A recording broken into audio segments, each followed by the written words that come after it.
केहू ना सुखी भले देहिया धर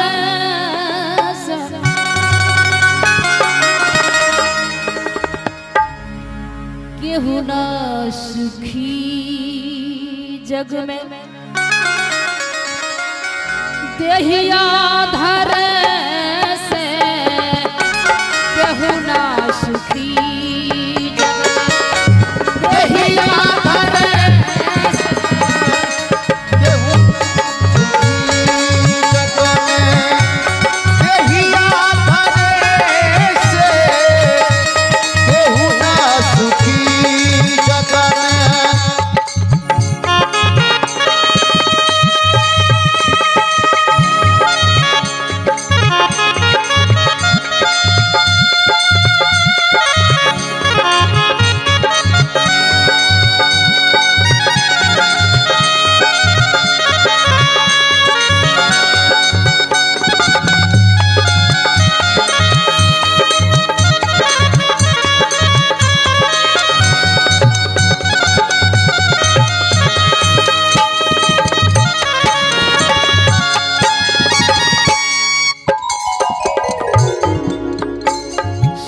सम्राट सदगुरु कबीर साहब समझाते हैं महाराज कृष्ण चंद्र जी को रानी कमला से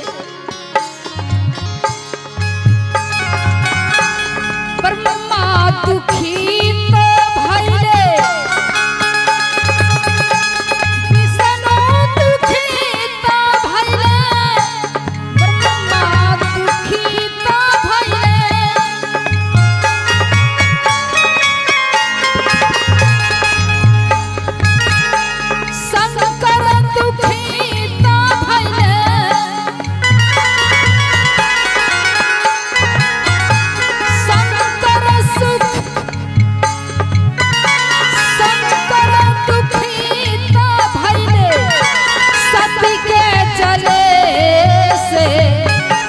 केहू ना सुखी जग में देहिया धर से केहू ना सुखी जग में देहिया धर से केहू ना सुखी जग में देहिया धर से केहू ना सुखी जग में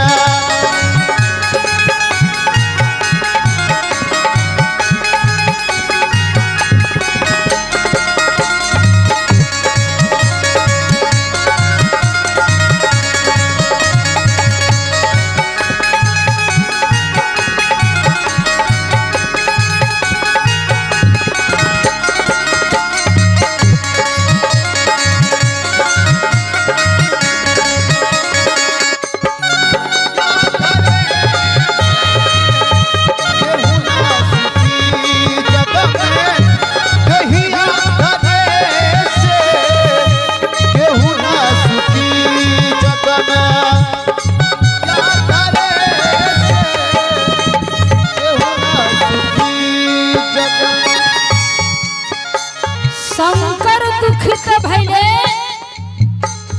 सती के जल से केहू न सुखी जग में देहिया धरे से। बेटी कमला बताओ कौन सुखी है? तो तीनों लोक में देवताओं में महान है शंकर, वो भी दुखी है। जब सती समाधि लगली मने अपने पिताश्री को जग में जगशाला में गई तो राजा दक्ष का बेटी और परिवार स्वयं राजा दक्ष सम्मान नहीं किया और भगवान शिव को बहुत कठोर वचन ने कहा था, इसलिए सती बर्दाश्त नहीं की, हवन कुंड में जल जाती। जब हवन कुंड में जल गई तो पता चल गया था शंकर को जब मेरे पत्नी जल गई है। तो उस समय भगवान शिव पागल हो चुका था, तीनों लोक में हाहाकार मच गए। तो नारद जी ने भगवान नारायण से कहा, मालिक अब दुनिया प्रलय होने वाला है, क्योंकि महादेव पागल हो चुका है, सती जल गई है, इसीलिए आपको जाना होगा। तो नारायण चक्र सुदर्शन उठाया और वहां से चल दिया और यहाँ हवन कुंड में जला हुआ शरीर को शंकर ने गोद में उठा लेते हैं और पागल को तरह नाच रहा था, पर्वत पहाड़ पर नाच रहे थे। तो नारायण चक्र सुदर्शन लेकर आया और सभी को अंग अंग को काट काट कर एक एक तरफ से गिरा दिया और जहां जहां सती को अंग गिरा वहां वहां मंदिर तैयारी हुआ है। प्रेम से बोलिए सद्गुरुदेव जय।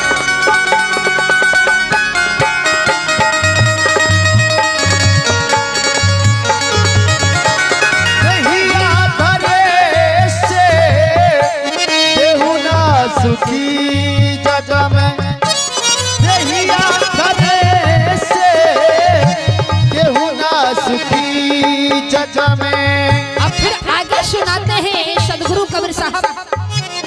बेटी सुन, तुम बेटा के लिए रो रही हो ना,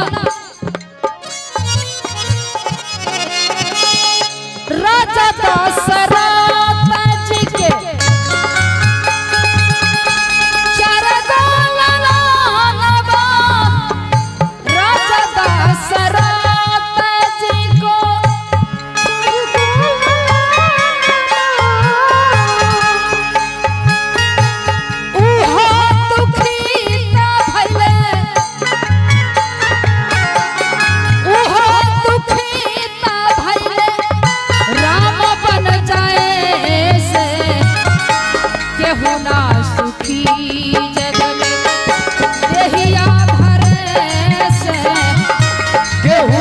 सुखी जग में यही आधरे से केहू ना सुखी जग में।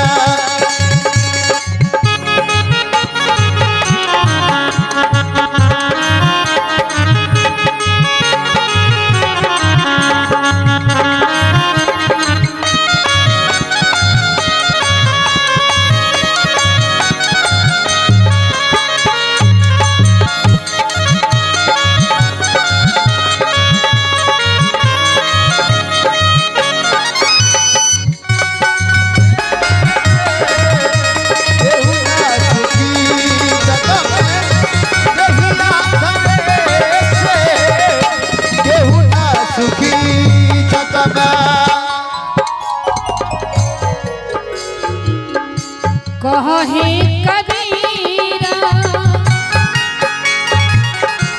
सुन भाई साधा, कहे कबीरा सुन भाई साधा, संत सुखीता भले, संत सुखीता भले, धीरज धरे से केहू ना सुखी जग में देहिया धरे से केहू ना सुखी जग में देहिया धरे से केहू ना सुखी जग में देहिया धरे से केहू ना सुखी जग में देहिया धरे से केहू ना सुखी देहिया धरे से केहू ना सुखी, केहू ना सुखी भैले देहिया धरे से। संसार में कोई सुखी नहीं है बेटी, सभी तो दुखी दुखी है। सुखी वही है जो राम का भक्त है।